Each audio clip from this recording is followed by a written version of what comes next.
దానియేలు వయసు ఎంత అంటే 90 సంవత్సరాలు పైబడిన ఆయన.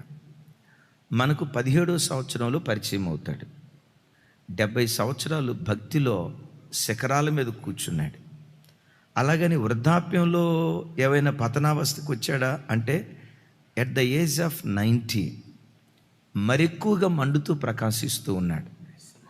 90 సంవత్సరాల కురువృద్ధుడితో, నా వైపు చూడాలి ఈ మాట, 90 సంవత్సరాల కురువృద్ధుడితో దానియేలు గ్రంథంలో ఆఖరిగా దేవుడు మాట్లాడిన మాట నాకు కాస్తంత విస్మయాన్ని, అరే దానియేలుతో ఎలాంటి మాట మాట్లాడేడేంటి అని ఒకంత ఆశ్చర్యాన్ని, చివరి మాట ఒకంత ఆశ్చర్యాన్ని నాకు కలుగు చేసింది. మీరు నన్ను అడగొచ్చు, విస్మయాన్ని ఆశ్చర్యాన్ని కలుగు చేసింది ఏముందన్నా, ఏమన్నాడు దేవుడు ఇంతకీ? రండి ధ్యానించుదాం. దానియేలు గ్రంథం 12వ అధ్యాయం చివరి వచనం.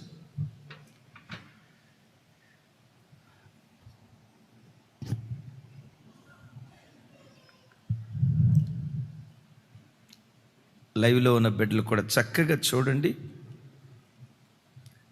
నాతో కలిసి. నీవు అంత్యము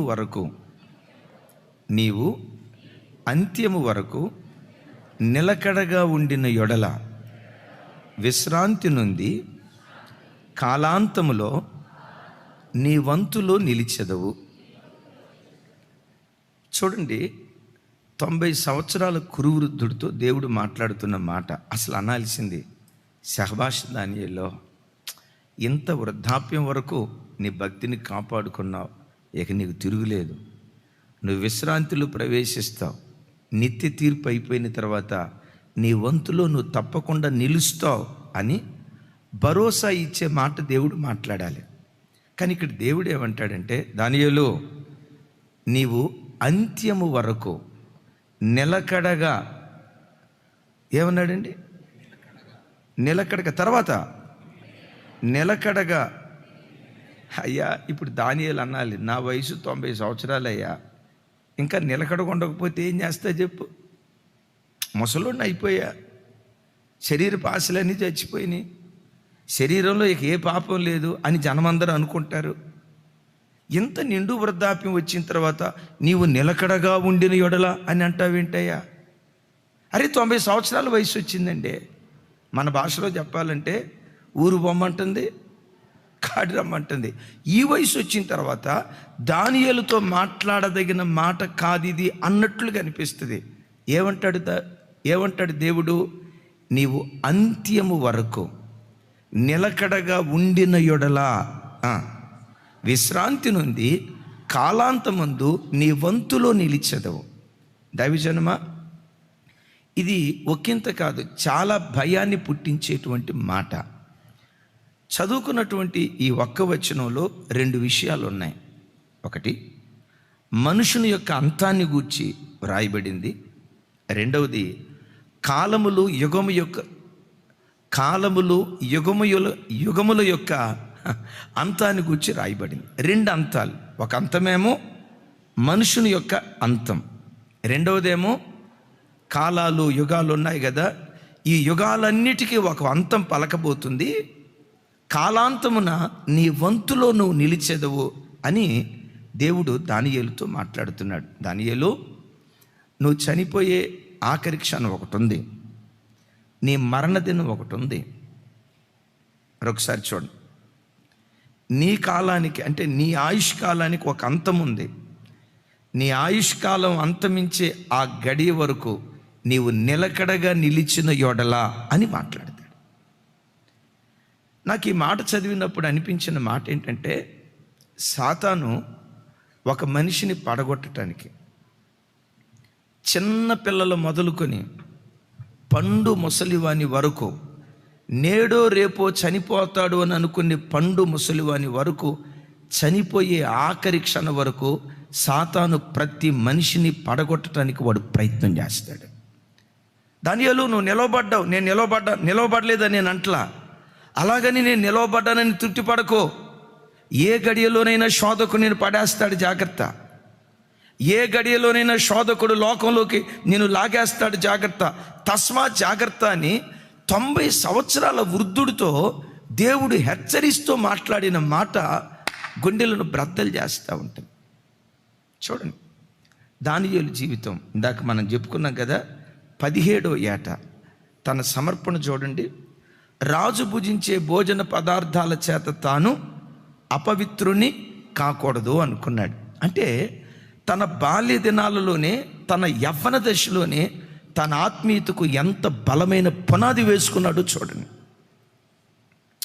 యవ్వన వయసుకు వచ్చిన తర్వాత పునాది వేసుకున్నవాడు కాదు. ఈ మాట బాగా పట్టుకోండి. నడి వయసుకు వచ్చిన తర్వాత పునాది వేసుకున్నవాడు కాదు. లోకంలో చేయాల్సిన పనికిమాల కార్యక్రమాలన్నీ చేసిన తర్వాత వృద్ధాప్యానికి వచ్చి పళ్ళన్నీ ఊడిపోయిన తర్వాత, తల వెంట్రుకలన్నీ రాలిపోయిన తర్వాత, తెల్లబడిన తర్వాత కాళ్ళు చాపుకొని యేసయ్యా నీకు స్తోత్రం స్తోత్రం అని వృద్ధాప్యంలో పునాది వేసుకున్నవాడు కాదు. అద్భుతం ఏంటంటే 17వ సంవత్సరంలో తన ఆత్మీయతకు తన బాల్య దినాల్లోనే ఒక బలమైన పునాది వేసుకున్నాడు.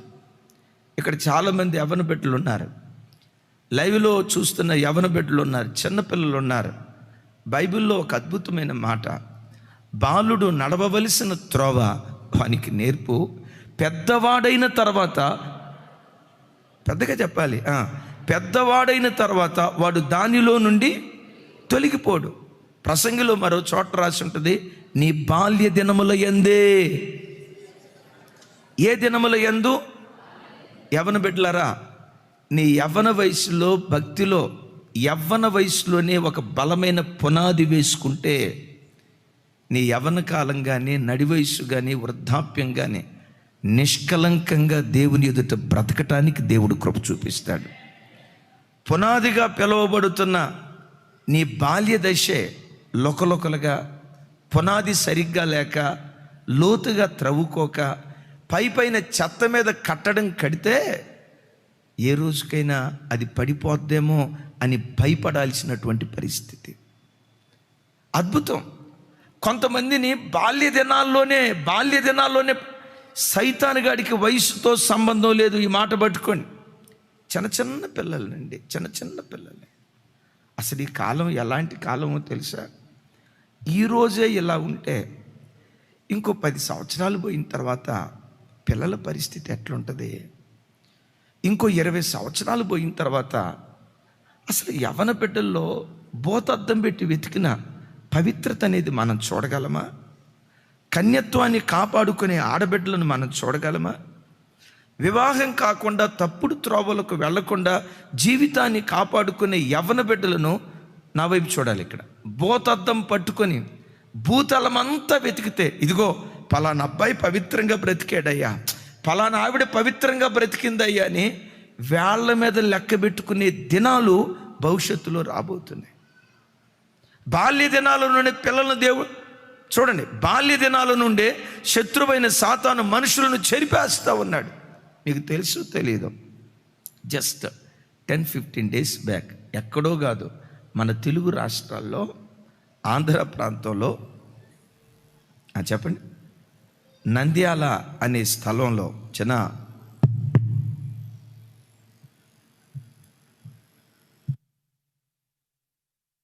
సరే చూడండి, నంద్యాల అనే స్థలంలో ఏం జరిగిందో చూడండి ఒకసారి. నంద్యాల జిల్లా ముచ్చుమరి బాలిక కేసు విచారణ ముమ్మరంగా సాగుతోంది. ఈ కేసులో ఒళ్ళు జలధరించే విషయాలు వెలుగులోకి వస్తున్నాయి. మృతదేహం కోసం 15 రోజులుగా కృష్ణా జలాల్లో గాలింపు కొనసాగుతూనే ఉంది. బాలికపై 3 మైనర్లు అత్యాచారం చేసి హత్య చేసిన ఘటనలో జిల్లాలో ఈ ఘటన సంచలనం రేపింది. ఇంతకీ ఈ కేసులో పోలీసుల వాదనేంటి, నిందితులు ఏం చెప్తున్నారు? నంద్యాల జిల్లా ముచ్చుమర్రి బాలిక అత్యాచారం హత్య కేసు విచారణ ముందుకు సాగటం లేదు. 15 రోజులుగా డెడ్ బాడీ కోసం గాలింపు కొనసాగుతూనే ఉంది. ఈ నెల 7న అత్యాచారం చేసి హత్య చేశారు 3 మైనర్లు. పోలీసు అధికారుల కథనం ప్రకారం 2 పెద్దలు బాలిక మృతదేహానికి రాయి కట్టి కృష్ణానదిలో పడేశారు. ఈ కేసు విచారణలో విస్తుపోయే నిజాలు బయటపడుతున్నాయి. బాలికపై అత్యాచారం చేసిన తర్వాత కేసీ కెనాల్ కట్టపైకి తీసుకెళ్లి 3 మైనర్లు గొంతు నులిమినట్లుగా సమాచారం. బాలిక చనిపోయిందనుకుని ఇంటికి వెళ్లి పెద్దలకు చెప్పినట్లు తెలుస్తోంది. దీంతో బాలురు చెప్పిన కేసీ కెనాల్ కట్ట వద్దకు వచ్చి చూస్తే అప్పటికే ఇంకా బాలిక కొన ఊపిరితో ఉందట. పెద్దలు గొంతు నులిమి చంపి మృతదేహాన్ని కృష్ణానదిలో పడేశారని సమాచారం. చాలు. 3వ తరగతి చదివే పాప ఆ 3వ తరగతి చదివే పాపను పాడు చేసింది ఏ వయసులో ఉన్న పిల్లలు తెలుసా? 11 సంవత్సరాలు, 13 సంవత్సరాలు. మనం ఆ వయసు నుంచి దాటుకుంటూ వచ్చాం. 19వ ఏట వచ్చే వరకు అసలు పాపం అంటే ఏంటో తెలిసింది కాదు నా వ్యక్తిగతంగా. 11 సంవత్సరాల చిన్న బిడ్డలో అది 3 4 కలిసి, వాళ్ళలో ఒక అబ్బాయి పేరు హుస్సేన్, ఇంకొక అబ్బాయి పేరు యోహాన్, కొంతమంది తతిమ వాళ్ళు. పాపానికి మతంతో సంబంధం లేదు, కులంతో సంబంధం లేదు. కొన్ని చోట్ల ఇన్వెస్టిగేషన్ చేస్తే, ఒరే 11 సంవత్సరాల వయసులో అసలు ఈ పాపం మీకు ఎట్లా తెలిసిందిరా? ఎలా ఈ అపవిత్రత మీరు తెలుసుకోగలిగారు? ఎవరు నేర్పితే మీరు తెలుసుకోగలిగారు? ఒక చోట ఇంట్రాగేషన్ చేస్తే 11 సంవత్సరాల కొడుకు చెప్తాడట, మా నాన్న ఫోన్ ఒకరోజు గ్యాలరీ ఓపెన్ చేశా, మా నాన్న ఫోన్లు గ్యాలరీలో బూతు బొమ్మలు నాకు కనపడ్డాయి. తండ్రి దారి తప్పాడు, కొడుకు దారి. నేనంట ఈ రోజుకే పాపం ఇంత విస్తరించి ఉంటే ఇంకొక 20 సంవత్సరాల తర్వాత, ఇంకో 30 సంవత్సరాల తర్వాత ఇలా మందిరానికి వచ్చి కూర్చొని ఆరాధించే ఆరాధికులు ఉంటారా? దేవుని కొరకు బ్రతికే తరాన్ని భవిష్యత్తులో మనం చూడగలుగుతామా? అరే పాపం ఎంతగా విస్తరిస్తున్న ఈ భయంకరమైన దినాల్లో, అందుకని యెషయా గ్రంథంలో ఏమని రాసి ఉంటుందో తెలుసా? దుర్దినములు చూడకుండా నీతిమంతులు కొనిపోబడుతున్నారట. ఏం చూడకుండా? అందుకని చాలాసార్లు అంటాం కదా, పోయినోళ్ళే మంచోళ్ళండి, గడిచిన కాలమే చాలా మంచి కాలం అండి. అందుకని బైబిల్లో ఒక మాట రాసి ఉంటుంది, అంత్య దినములలో అపాయకరమైన కాలము వచ్చును. ఏ కాలం వస్తుందట? అంటే కాలం చెడ్డది కాదు, ఆ రాబోయే కాలంలో ఒక మనిషి పవిత్రంగా బ్రతకటానికి అనుకూలత లేని కాలం. దేనికి చెడ్డ కాలం అంటే పవిత్రంగా బ్రతకటానికి చెడ్డ కాలం, నీతిగా బ్రతకటానికి చెడ్డ కాలం. అందుకని నేను అంట, ఏ బిడ్డ అయినా చూడండి, ఆ చిన్నపిల్లలు ఉన్నారు కదా, ఆ చిన్నపిల్లలు ఉన్నారు కదా, వాళ్ళని రోజు ఒడిలో పెట్టుకొని కన్నీళ్లతో నీ బిడ్డలకు స్నానం చేయించు. దేవా, వీడు బాల్య దినాల నుండే పవిత్రత అనే పునాదుల మీద వీడు కట్టబడాలయ్యా, ప్రార్థన అనే పునాదుల మీద వాడు కట్టబడాలయ్యా, లోకం అంటే ఏంటో తెలియని నిష్కలంకుడుగా నా పిల్లలు పెరగాలయ్యా అని బాల్య దినాల నుండే ఒక బలమైన పునాది వేస్తే నీ బాల్యపు పునాది యవన కాలాన్ని ప్రోత్సహిస్తుంది. యవన కాలపు పునాది నడివయసు పునాది రాబో భవిష్యత్తు కాలం అంతా ఆత్మీయతను కాపాడుకోవటానికి దేవుడు కృప చూపిస్తాడు. అలాగని బలమైన పునాది వేసుకున్నంత మాత్రాన రైట్ భవిష్యత్తుకు భరోసా ఉంది అని చెప్పుకోవటానికి వీల్లేదు.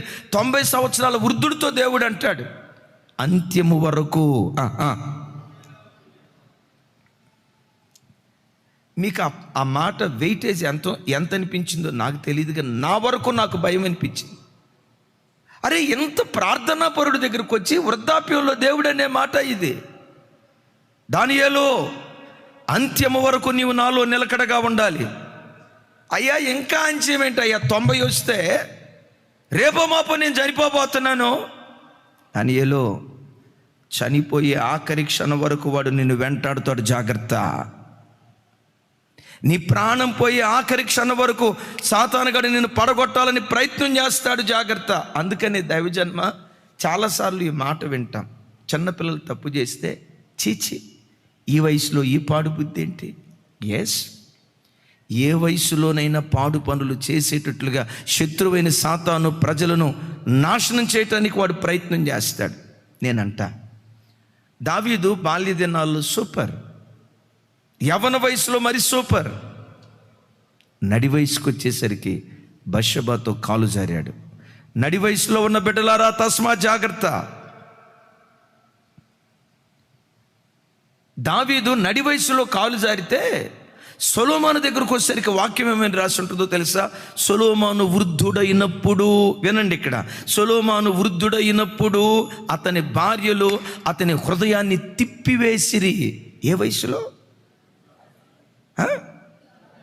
అందుకని నేనంట, ఏ వయస్సులో నీ ఉన్నా భయముతో వణుకుతో నీ రక్షణను కాపాడుకుంటూ దేవుని దగ్గర బ్రతకం. ఏ వయసులో నీ ఉన్నా, నీ వయసు ఎలాంటిదైనా, ఒక ఆడబిడ్డగా మగబిడ్డలతో మాట్లాడేటప్పుడు కట్టె కొట్టె తెచ్చే, దట్స్ ఇట్. అట్లా కాకుండా భుజం మీద చెయ్యేసి నాకు తమ్ముడు లాంటోడు, నా కొడుకు లాంటోడని నువ్వు అట్లా ప్రవర్తించావనుకో, నీకు కొడుకు లాంటి మనసు ఉండి ఉండొచ్చు, వాడుకుండాలిగా తల్లి లాంటి మనసు. ఆ బుద్ధి నీకు ఉండాల. నీకు ఇడు నా కొడుకు లాంటివాడు, ఆ మనసు నీకుంది, నేను కాదంటలా. ఈ బిడ్డ నాకు తమ్ముడు లాంటివాడు, ఆ మనసు నీకుంది. కానీ నీకున్న మనసు వాడికి ఉండాలి కదా. వాడికే ఒక్కరి బుద్ధి ఉందో, వాడి మనసులో సాతాను ఎట్లా ప్రేరేపిస్తున్నాడో, ఎలాంటి దుష్ట ఆలోచనలు వాడి లోపల సాతాను గాడు కలుగు చేస్తున్నాడో, వాడు అక్క అక్క అంటూ వాడి లోపల ఏం ఆలోచిస్తున్నాడో ఎవడికి తెలుసు. పిన్ని పిన్ని అంటూ వాడు అమ్మ అమ్మ అంటూ లోపట వాడు ఏం ఆలోచిస్తున్నాడు. అందుకని బైబిల్లో వ్రాయబడిన మాట ఏంటో తెలుసా? ఎద్దును గాడిదను కలిపి పొలాన్ని దున్నకూడదు. ఎట్లా దున్నకూడదు చెప్పాలి తల్లి. ఎద్దును పొలాన్ని దున్నితే ఎద్దులతోనే దున్ను, లేదా పొలాన్ని దున్నితే గాడిదలతోనే దున్ను. గాడిదలను ఎద్దులను కలపకూడదు. విన్నారు ఈ మాట? పొలాన్ని దున్నితే ఎద్దులతోనే దున్ను, లేకపోతే గాడిదలతోనే దున్ను. ఎద్దుల్ని గాడిదలను పొరపాటున కలపొద్దు. సంఘాల్లో కూడా పరిచర్య చేసేటప్పుడు ఎద్దుల్ని గాడిదలను కలపకూడదు. పొరపాటున ఎద్దుల్ని గాడిదలను కలపకూడదు. అంటే ఆడాళ్ళని మగాళ్ళని, సిస్టర్స్ని బ్రదర్స్ని కలిపి పరిచర్య చేయకూడదు. ఎందుకో తెలుసా? చాలా మందిరాల్లో పరిచర్య ముసుగులో పాపం జరుగుతుంది. అటు దైవ సేవకురాల్లోనేమి, సేవకుల్లోనేమి, విశ్వాసుల్లోనేమి పరిచర్య ముసుగులో చాలా చోట్ల పాపం జరుగుతుంది. 22 సంవత్సరాల కొంచెం సేవ అనుభవం కలిగిన సేవకులుగా మేమేది చెప్పినా అనుభవాల్లో నుంచి పుట్టుకొచ్చిన మాట. ఒకప్పుడంటే 20 సంవత్సరాల క్రితం ఉడుకు రక్తంతో చెప్పే మాట, 15 సంవత్సరాల క్రితం ఉడుకు రక్తంతో చెప్పే మాట. ఈ వయసులో మేము చెప్పే ప్రతి మాట అనుభవాల్లో నుంచి పుట్టుకొచ్చినటువంటి మాటలు. ఒకళ్ళ ఆమె ఏం చెప్పట్లా. అందుకని పరిచర్య చేసేటప్పుడు ఎద్దులను గాడిదలను కలపకూడదు. అనుకోండి బ్రదర్స్ ఎద్దులు అనుకోండి, కష్టపడతారు కదా. ఎద్దులు అనుకోండి, సిస్టర్స్ అని నేను అంటలా, మీరు అన్నారు సరే అనుకుందాం. మీరు ఎద్దులు అనుకుందాం, మా బ్రదర్స్ అందరికి గాడిదలు అనుకుందాం. అయ్యా లైవ్ చూస్తున్న బిడ్డలారా అనుకోండి, బ్రదర్స్ అందరు గాడిదలు అనుకోండి ఈ ఒక్క క్షణానికి. సిస్టర్స్ అందరూ ఎద్దులు అనుకోండి. ఈ ఎద్దుల్ని గాడిదలను కలపకూడదు. ఎద్దుల్ని గాడిదలను కలిపేవా పంట పొలం పాడైపోతుంది. పంట పొలం పాడైపోతుంది. ఈ హైదరాబాద్లో నాగరికత వృద్ధి పొంది కొంతమంది ఆడపిల్ల, ఏమా ఏంటి పలానా అబ్బాయితో బండి మీద వెళ్తున్నావంట అని అంటే, ఈ కాలపు ఆడపిల్లలు ఏమంటారో తెలుసా? చూసే దృష్టిలోనే ఉంటుందండి, అంతా జస్ట్ మేము ఫ్రెండ్స్ అంతే. కొంతమంది తల్లులు కూడా ఆడెవడో కాలేజీకి ఎక్కించి కాలేజీకి తీసుకెళ్ళటానికి ఆ ఇంటి కార్నర్ దగ్గరకు వచ్చి ఆడపిల్లని ఎక్కించుకొని వెళ్తూ ఉంటే తల్లి చూసి జస్ట్ వాళ్ళు ఫ్రెండ్స్ అండే. ఈ అమ్మాయికి ఆ విశాల భావం ఉండి ఉండొచ్చు, ఎక్కించుకున్న వాడికి ఆ విశాల భావం ఉండొచ్చు కదా. సారీ, ఎక్కించుకున్న వాడికి అలాంటి విశాల భావం ఉండాలి కదా, ఉండదు. స్పర్శ ద్వారా పాపం జరుగుతుంది, జాగ్రత్త. స్పర్శకు చెల్లె, తల్లె, వదిన, అమ్మ, మరొకటి తెలియదు. స్పర్శ ద్వారా పాపం జరుగుతుంది, జాగ్రత్త. ఆ జ్ఞానం లేకే భర్త లేని సమయంలో ఇంటి పక్క యవన బిడ్డలు ఇంట్లోకి తీసుకొచ్చి, గమనించండి, అధికనిచ్చి ఏదో యవన బిడ్డలని వాళ్ళతో పోసుకోలు మాట్లాడి అక్రమానికి దిగిన తల్లులు, నడి వయసు వృద్ధాప్యానికి వచ్చిన తల్లులు భూమి మీద కోకొల్లలో. అందుకనే వాక్యం ఏమంటుంది? భయముతో వణుకుతో నీ సొంత రక్షణను జాగ్రత్తగా కాపాడుకో. ఒక అబ్బాయితో మాట్లాడాల్సి వస్తే కట్టే కొట్టే తెచ్చే, దట్స్ ఇట్. కొన్నిసార్లు ఏం జరిగిద్దో తెలుసా? మగపిల్లలు కనపడ్డప్పుడే ఆడపిల్లలు మెలికలు తిరుగుతూ మాట్లాడతారు. ఎక్కలేని మాటలు బయలుదేరుతాయి, అప్పుడే వస్తాయి. కొంతమంది బ్రదర్స్ ఉన్నారు, ఇంట్లో భార్యతో నోరు తెరిచి ఒక మాట మాట్లాడు పాపాత్ముడు. ఒక మాట మాట్లాడడం, ఏమండి ఏ కూర ఉండాలి, ఏదో ఒకటి వండి సావో, పిల్లలకి ఫీజు కట్టాలండి, నూనె అయిపోయిందండి, ఉప్పు అయిపోయింది, పప్పు అయిపోయిందండి అని అందా. వెంటనే ఏమంటాడు తెలుసా, ఇంటికి రావటం ఆలస్యం, నువ్వు సన్నాయి వాయిస్తూనే ఉంటావు, అది కావాలి ఇది కావాలి, అందుకనే నేను ఇంటికి రాను. ఈ మాట అన్నందుకు మా వాడు బొస అంటాడు. అదే బస్ స్టాండ్ దగ్గర ఒక అమ్మాయి ఓరగా చూసి, ఏమండి మీ ఫోన్ నంబర్ ఇస్తారా అని అంటే మా వాడు అంటాడు, ఫోన్ నంబర్ ఏం కర్మ, మా ఇంటి నంబర్ కూడా ఇస్తా అంటాడు. దైవజనమా, నాకు బాధను కలుగు చేసే మాట ఇది. మీకు ఎట్లా ఉందో నాకు తెలియదు కానీ, అరే 90 సంవత్సరాల వృద్ధుడి దగ్గరకు వచ్చి అంత్యము వరకు నువ్వు నిలకడగా ఉండిన యొడల, అంత్యము వరకు నీవు నిలకడగా ఉండిన యొడల విశ్రాంతిలో ప్రవేశిస్తావు, కాలాంతమున నీ వంతులో నువ్వు నిలిచెదవు అంటాడు.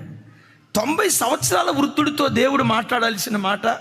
ఏమండే, ఇది దానియేలు గ్రంథంలోనే కాదండి, బైబిల్లో విశ్వాస వీరుడని ఒక ఆయన ఉన్నాడు. ఆయనకు పెట్టబడిన పేరేంటో తెలుసా? విశ్వాసులకు తండ్రి. చెప్పండి. సరిపోలేదండి. ఎవరైనా పెద్దగా అమ్మ చెప్తాలే, అబ్రహాం అయ్యా. ఆయన సంగతి ఏంటో తెలుసా? అబ్రహాము 99 ఏండ్ల వాడైనప్పుడు దేవుడైన యెహోవా అతనికి ప్రత్యక్షమై, అబ్రహామా, నేను సర్వశక్తి కలిగిన దేవుడను, నా సన్నిధిలో నడుచుచు నిందారహితుడివై బ్రతుకు అంటాడు. నిందారహితుడిగా నడువు అంటాడు. వినండి ఇక్కడ ఏమన్నాడు, ఎట్లా నడవమంటున్నాడు? నా వైపు చూడాలి రా తల్లి, అందరు చూడాలి. ఇక్కడ ఏ వయసులో? ఏందైనా 90 ఆయనదే, ఇంకా సీనియర్ మోస్ట్ 99 సంవత్సరాలు ఆయన దగ్గరికి వచ్చి అంటాడు, నా సన్నిధిలో నిందారహితుడిగా నడు. అంటే నిందారహితుడిగా నడు అంటే దాని అర్థం ఏంటి? ఇప్పుడు మన పిల్లలు రాయ్ చక్కగా నడవరా అని అన్నాం అంటే అర్థం ఏంటి? చక్కగా నడవట్లేదనే కదా. ఇప్పుడు ఆడు రాస్తున్నాడు, కొంతమంది పిల్లల రైటింగ్ ఉంటుంది, డాక్టర్ గారు రైటింగ్ రాసినోడికి తప్ప ప్రపంచంలో ఎవడికి అర్థం కాదు. ఇక అర్థమైంది, మెడికల్ షాప్ వాళ్ళకి అర్థమైంది. కొంతమంది పిల్లలు రైటింగ్ ఒకటి అక్షరాలు రాస్తూ ఉంటే ఒకటి తూర్పు పోద్ది, ఇంకొకటి పడమర పోద్ది, అటు అస్తవ్యస్తంగా రాస్తాడు. ఆ రాతను చూసి ఏమంటారు? అబ్బబ్బబ్బా ఏమి రాస్తున్నావురా, సూపర్ రా అని అంటారా? ఏమంటారు? ముచ్చెమట మీద పెట్టమని కొట్టి రాయ్, చక్కగా రాయి అంటే చక్కగా రాయి అంటున్నామంటే దాని అర్థం ఏంటి? నిందారహితుడిగా నడువు అంటే దాని అర్థం ఏంటి? అంటే దాని అర్థం ఎక్కడో హాగరు విషయంలో చేసిన తప్పును బట్టి నిందగలిగిన వాడిగా బ్రతుకుతున్నాడు అబ్రహాం. అందుకని 99 సంవత్సరాల వయసులో ఉన్న అబ్రహాం దగ్గరకు వచ్చి దేవుడు మాట్లాడుతున్న మాట, 90 సంవత్సరాల వయసులో ఉన్న దానియేలును చూసి దేవుడు మాట్లాడుతున్న మాట, మీ అందరితో ఒక తండ్రిగా నేను చెప్పే మాట ఏంటో తెలుసా? నిలవబడిన వాడు తాను పడిపోకుండా ఆఖరి క్షణం వరకు జాగ్రత్తగా చూచుకునేవాడై ఉండాలి. చప్పలు కొట్టే సైకు స్తోత్రాలు చెప్దాం. ఆ మాట చూడండి. ఎస్, కొరింథీయులకు రాసిన మొదటి పత్రిక 10వ అధ్యాయం 12వ వచనం.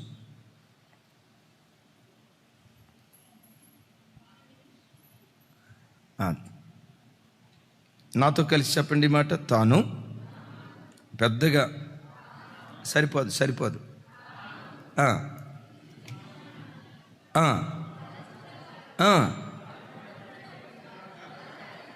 అసలు ఆ పదజాలం చూడండి. తాను నిలుచుచున్నానని తలంచువాడు. ఎస్, 20 సంవత్సరాలు బట్టి దేవునిలో నిలిచా, ప్రైజ్ గాడ్ అని అనుకోవటానికి వీల్లేదు.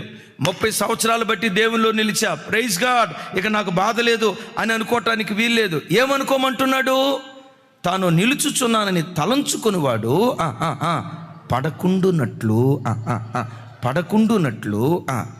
పడకుండునట్లు జాగ్రత్తగా చూచుకోండి. మీ కళ్ళతో చూశారు, మీ చెవులతో విన్నారు.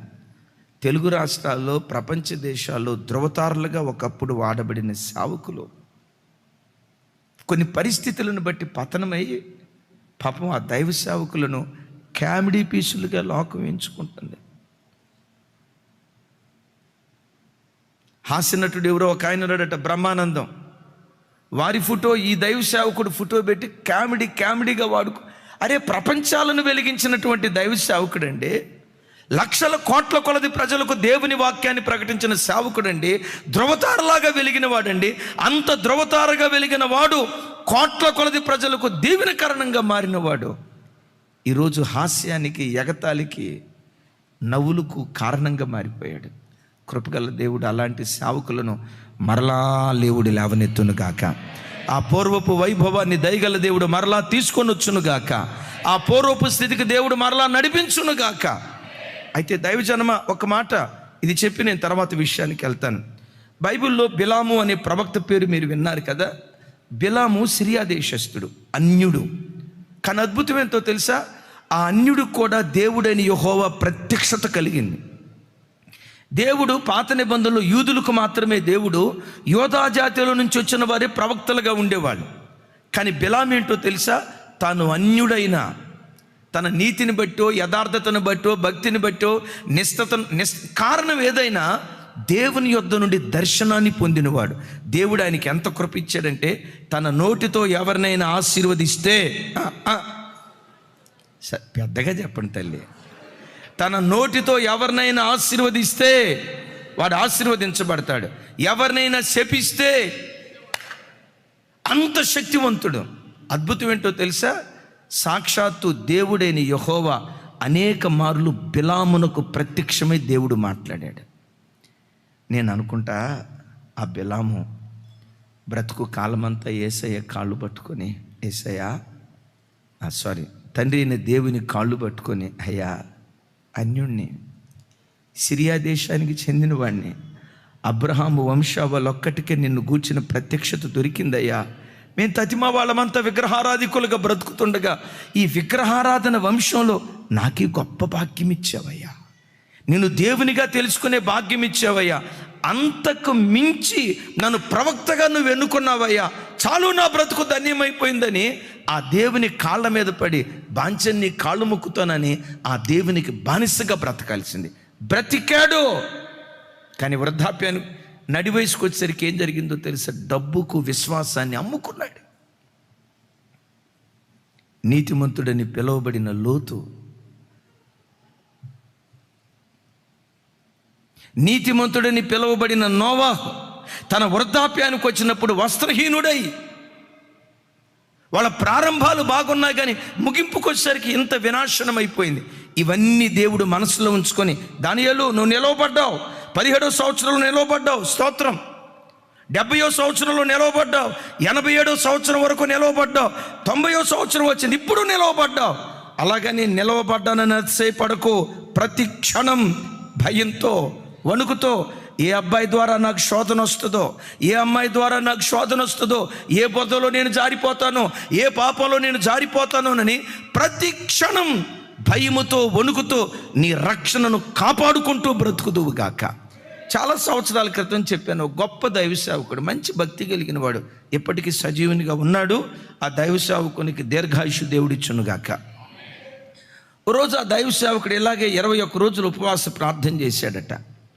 ఆ 21 రోజుల ఉపవాస ప్రార్థనలో పరలోకపు దర్శనాలు, దేవునితో ఉన్న ఆ అనుబంధం దర్శనాల ద్వారా, కళల ద్వారా పొందుకునేవాడట. ఒకానొక సందర్భంలో 21 రోజులు ఉపవాస ప్రార్థన ఉన్నప్పుడు, ఆ ఉపవాస ప్రార్థన ముగింపులో సినాయి పర్వతం మీద మోషే ఎలాంటి అనుభవాన్ని అనుభవించాడో, మేఘసాంద్రం, దట్టమైన మేఘాలు, సినాయి పర్వతం అంతా మేఘంతో కప్పబడి ఉండటం, అగ్నిలో ప్రత్యక్షమైన దేవుడు గాఢాంధకారములో నుండి మోషే మోషే అని మోషేను పిలిచినట్లుగా దరిదాపుగా అలాంటి ప్రత్యక్షత ఉపవాస ప్రార్థన దినాల్లో మోషే ప్రత్యక్షత పొందుకున్నాడట.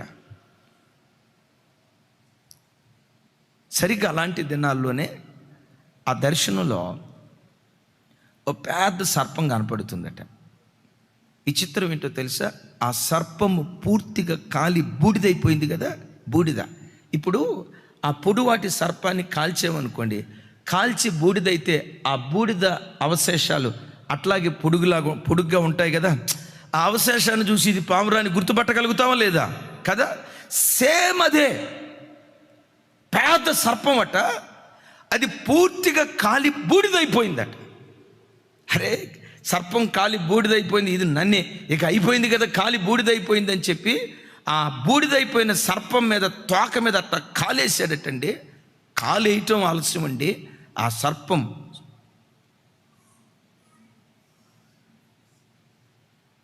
సర్పం పుస్సుమని లేసి అతన్ని కాటైపోతుందట.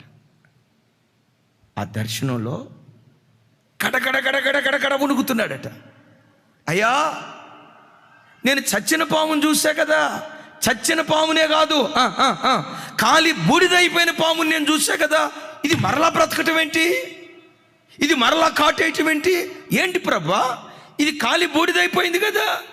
అప్పుడు దేవుడు అంటాడట, ఈ సర్పం నీ శరీరంలో ఉన్న పాపం, నీ శరీరంలో ఉన్న పాపం అది చచ్చినట్లుగానే నీకు అనిపిస్తుంది. నాలో ఏ పాపం లేదు అన్నట్లుగా అనిపిస్తుంది. ఓ శరీరపు కోరికలను జయించాను అన్నట్లుగా నీకు అనిపిస్తుంది.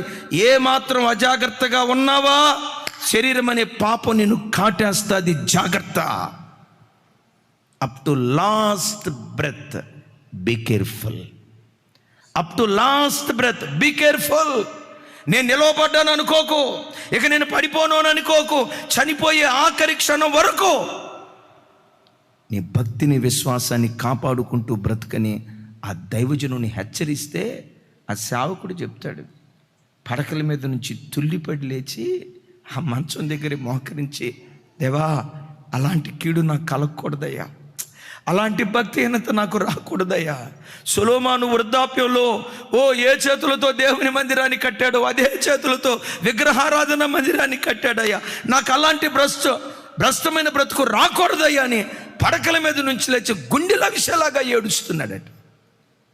ఒక మాట, చనిపోయే ఆఖరి క్షణం వరకు నువ్వు పడకుండా జారిపోకుండా క్రీస్తులో కడ వరకు ఎలా నువ్వు నిలవబడాలంటే ఈ ఒక్క మాటకు వివరణిచ్చి తతిమ విషయాలు నేను సోమవారం చెప్తాను. సమయానికి ముగించాలనుకున్నాను. రైట్.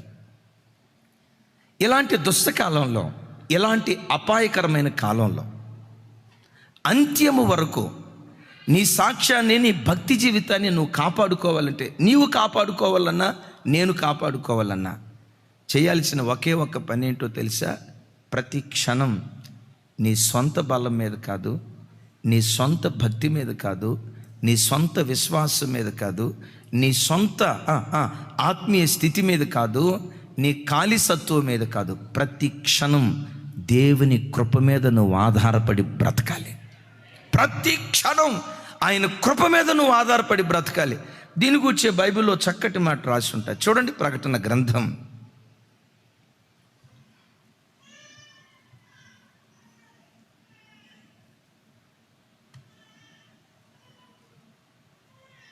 12వ అధ్యాయం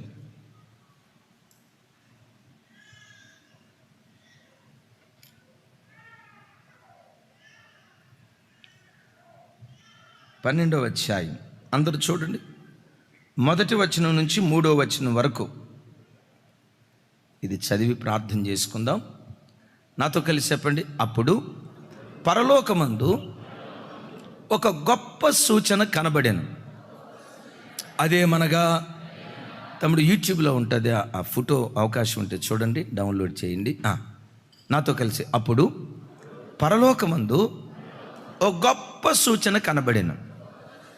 అదేమనగా, సూర్యుని ధరించి ఉన్న ఒక స్త్రీ, ఆమె పాదముల క్రింద చంద్రుడును, శిరస్సు మీద 12 నక్షత్రముల కిరీటమును, ఆమె గర్భిణి అయి ప్రసవేదన పడుచు ఆ నొప్పులకు కేకలు వేయుచుండెను. అంతటా పరలోకమందు ఇంకొక సూచన కనబడెను. ఎర్రని మహాఘట సర్పము, దానికి 7 తలలను 10 కొమ్ములను ఉండెను. దాని తల మీద 7 కిరీటములు ఉండెను. Next verse. తమ్ముడు చదవాలి. Next verse. దాని తోక ఆకాశ నక్షత్రములలో 3 భాగములను ఈడ్చి రైట్, నా వైపు చూడండి. ఇక్కడ మొదటి వచనం చూపిస్తాం. ఒక స్త్రీ కనపడుతుంది. దీని గూర్చండి క్రైస్తవ పండితులు రకరకాలుగా వ్యాఖ్యానిస్తారు. మనకు ఆ వ్యాఖ్యానాల జోలి అవసరం లేదు. దీనిలో ఉన్న మర్మాన్ని మాత్రం మీతో పంచుకుంటాను. కొంతమంది ఈ స్త్రీ మరియమ్మ తల్లి అంటారు, మరియమ్మ భక్తులు ఈవిడ మరియమ్మ తల్లి అంటారు. కొంతమంది ఏమంటారో తెలుసా, ఇది యోధా జనాంగం అంటారు. టీపీఎం బోధ కానీ టీపీఎం బోధ అయితే ఇది సంఘము అని అంటారు. ఎందుకు వాళ్ళు సంఘము అని అంటారంటే అక్కడ రాయబడిన మాట, ఒక స్త్రీ కనబడుతుంది. సంఘాన్ని వాక్యం దేంతో పోల్చింది? పురుషుడితో పోల్చిందా, స్త్రీతో పోల్చిందా? యేసయ్యను దేంతో పోల్చింది వాక్యం? ఆయన పురుషుడు, సంఘము ఆయన పెండ్లి భార్య. సో దాన్ని పట్టుకొని సంఘము పెండ్లి భార్య అని చెప్తారు. ఈ పెండ్లి భార్య చూడండి, సూర్యుని ధరించుకొని, ఎవరిని ధరించుకుంది అంటే యేసుక్రీస్తును వస్త్రముగా ధరించుకుంది. సూర్యుడు ఎవరు? నీతి సూర్యుడైనా, చెప్పాలి గట్టిగా, నీతి సూర్యుడైనా యేసు. వారు చెప్పే మాట ఇది నా భాష్యం కాదు, నా వివరణ ఏంటనేది ఎప్పుడైనా ప్రకటన గ్రంథం గురించి చెప్పేటప్పుడు నేను చెప్తా దాని వివరణ, వాళ్ళ భాష్యం చెప్తాను. రైట్, సూర్యుని ధరించిందంటే ఎవరిని ధరించినట్లు అంటే యేసుక్రీస్తును ధరించింది. యేసుక్రీస్తును ధరించిందంటే ఇంకొక మాటలో చెప్పాలంటే క్రీస్తును పోలిన జీవితం ఆ స్త్రీలో కనబడుతుంది. ఎవరిని పోలిన జీవితం?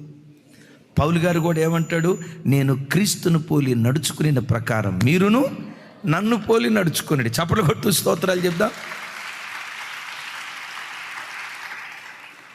సూర్యుని ధరించింది, తల మీద శిరస్సు మీద 12 నక్షత్రాలు కలిగిన కిరీటం. ఆ 12 నక్షత్రాలు వారు చెప్పే మాట ఏంటంటే అపోస్తుల ఉపదేశం. చెప్పండి, అపోస్తులు ఎంతమంది? వాళ్ళ పేర్లు చెప్పండి అని అడగను, మీకు తెలుసు కదా. 12 మంది అపోస్తులు. అంటే అపోస్తుల ఉపదేశాన్ని మకుటంగా ధరించి యేసుక్రీస్తును పోలిన జీవితం జీవిస్తుందట. యేసుక్రీస్తును పోలిన జీవితం జీవించే స్థాయికి ఆ సంఘం ఎదగటానికి కారణం ఏంటంటే ఆ సంఘము చంద్రుని మీద నిలిచిందట. ఇప్పుడు బైబిల్ చూస్తారేంటి? ఇందాక చదివినప్పుడు సరిగ్గా వింటే ఇంక అవసరం లేదు. ఎవరి మీద నిలిచిందట? ధరించిందేమో సూర్యుడిని, నిలిచిందేమో నేనంట చంద్రుని మీద నిలిచింది గనుకే సూర్యుని ధరించగలిగింది. ఆమేన్. చంద్రుడు సూర్యుడు అంటే యేసుక్రీస్తు వారు అని విన్నాం కదా. చంద్రుడు స్వయం పోషకం కాదు, స్వయం ప్రకాశకం కాదు. సూర్యుని యొక్క నీడ తన మీద పడటాన్ని బట్టి ఆ నీడను పొందుకొని చంద్రుడు ప్రకాశిస్తాడు. చంద్రుడు స్వయం ప్రకాశితం కాదు. రైట్, ఏ ప్రకాశితం కాదు.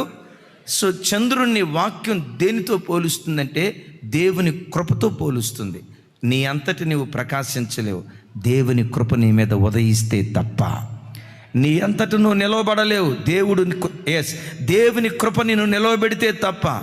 నీ అంతటి నువ్వు పవిత్రంగా బ్రతకలేవు, దేవుని కృప పవిత్రత నీకు దయచేస్తే తప్ప. Praise the Lord. ఇప్పుడు చెప్పండి, ఆ స్త్రీ ఎవరి మీద నిలిచిందట? చంద్రుడు దేని గుర్తని చెప్పుకున్నాం. నేను మిమ్మల్ని అడుగుతా, మనం ప్రతి క్షణం దేని మీద నిలవాలి? కృప, కృప, కృప, కృప, కృప, కృప. ప్రతి క్షణం నీ నోట ఉండాల్సిన మాట. కూర్చున్నా లేచిన, ఇప్పుడు నేనైనా నాకు 49 సంవత్సరాల వయసు వచ్చిందని ఇక నాకే అయిపోయింది అంతా అని అంటే సొలొమోను గుర్తుకు తెస్తాడు, బిలామును గుర్తుకు తెస్తాడు. వింటున్నారు ఈ మాట? ఎప్పుడు నిలవబడిన వాడు తాను నిలవబడ్డాను అని అనుకోకుండా, అయ్యా రేపు నేను నిలవబడాలంటే నీ కృప నాకు కావాలి, రేపు నేను నిలవబడాలంటే నీ కృప నాకు కావాలని ఏనాటి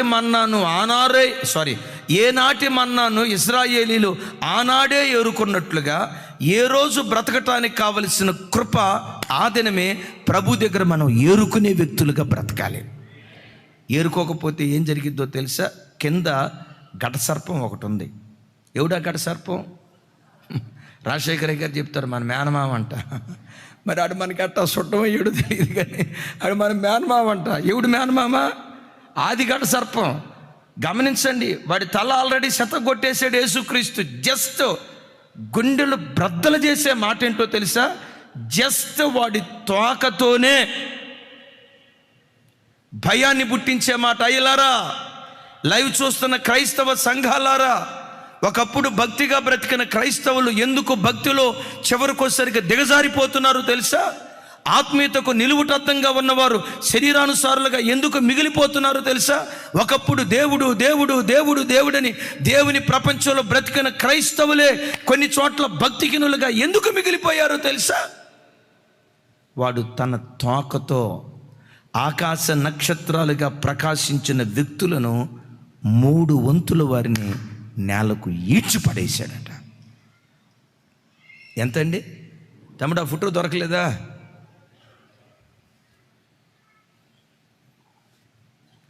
ఎస్, పొరపాటున తల్లిని చూసి మరిమి తల్లి అనుకునేరు గాక.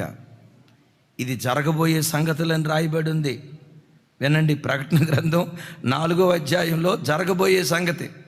మరిమి తల్లి గర్భాన్ని ధరించి యేసు ప్రభుని గంటం ఇది ప్రకటనకు ముందు జరిగిన సంగత, జరగబోయే సంగత?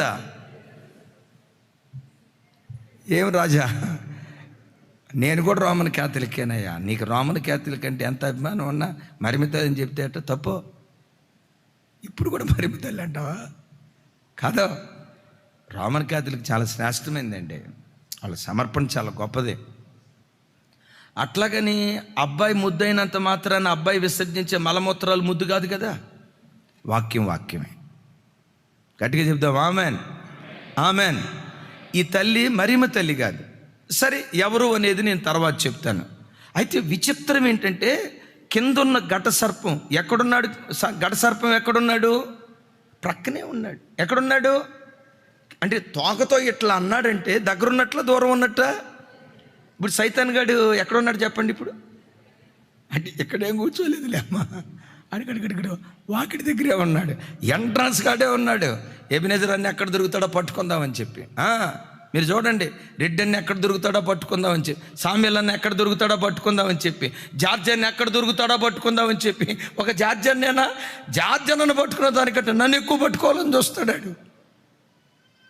తెలుసా?